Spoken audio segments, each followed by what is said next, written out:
Meek Mill asked the FBI to investigate the judge who threw him back in jail for a probation violation. The Philadelphia Inquirer reports that last year, Mill, whose real name is Robert Williams, asked the FBI to investigate Judge Janice Brinkley, who had repeatedly concluded he violated his probation. Now, Mill accused Judge Brinkley of trying to extort favors from him in exchange for leniency. But when authorities asked Mill, y'all are gonna love this here, the FBI asked Meek to wear a wire. The investigation ended.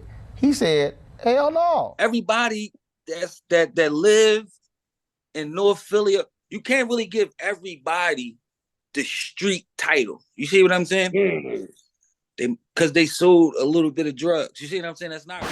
What the fuck is so funny about me? Tell me what you want. Still middle finger to the other side. You know I'm Mr. Thrill shit, I love to ride. I don't hide nothing, I don't run and hide. Fuck a rock, this a glass house, won't you come inside?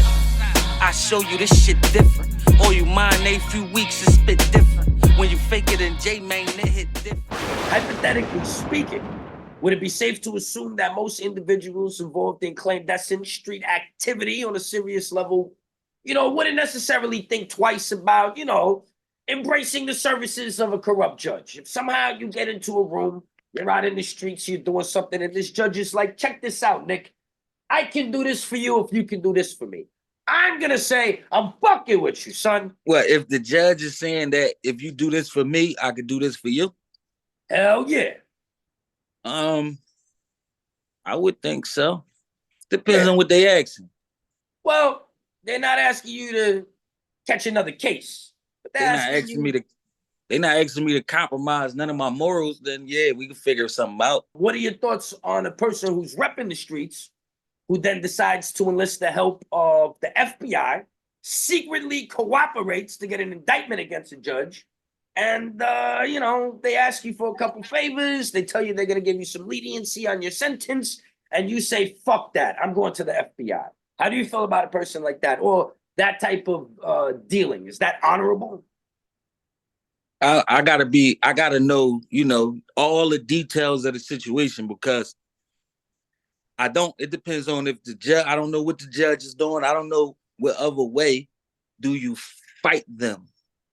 A judge. You see what I'm saying? I know the mob, they was going at him head up.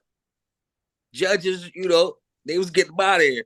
But that's just not our reality. See, well, that's what I was leading into with Meek Mill right now. Because does Meek Mill's celebrity status give him a pass? Because that's basically what he did. He caught a bunch of violations, dirty urines, dirt bike shit in New York, punched somebody in the head or something at an airport, yada, yada, yada. She never violated him, let him rock. He put her in a compromising position, I believe, with her superiors, because now they like, you keep giving this kid so many chances. Why? Whatever, she straightens it out. She turns to him and says, yo, son, why don't you fuck with my man, and why don't you do this type of song? And I'm going to keep you out of jail, to my understanding. And he didn't like that because he didn't want to maybe deal with these people or do a song for Boys to Men or some shit.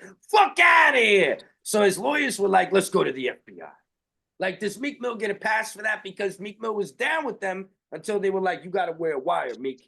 And then he was like, no, nah. See, that situation, and I don't, what we read in them blogs, we can't really take all the time. You see what I'm saying? Probably none of the time we can really take to. We don't really know what happened in that situation. However the lawyers feel about going about an issue has nothing to do with me. I'm not getting on the stand. I'm not doing, like, I was at the trial with my rappy, right? And my rappy lawyer kind of alluded, but his job was to get his client off. His job ain't got nothing to do with me. He kind of alluded to the fact that one of the descriptions was mine. You know what I'm saying? Not his clients. Got you. He kind of threw you under the bus just because he had to get his client off, and that's the way it works. Was I mad at my co-defendant for that? No. Now, if him and his lawyer had a private conversation and his lawyer told him, like, I gotta throw your man under the bus, and he agreed, then yeah, I would probably have a problem with him, yes.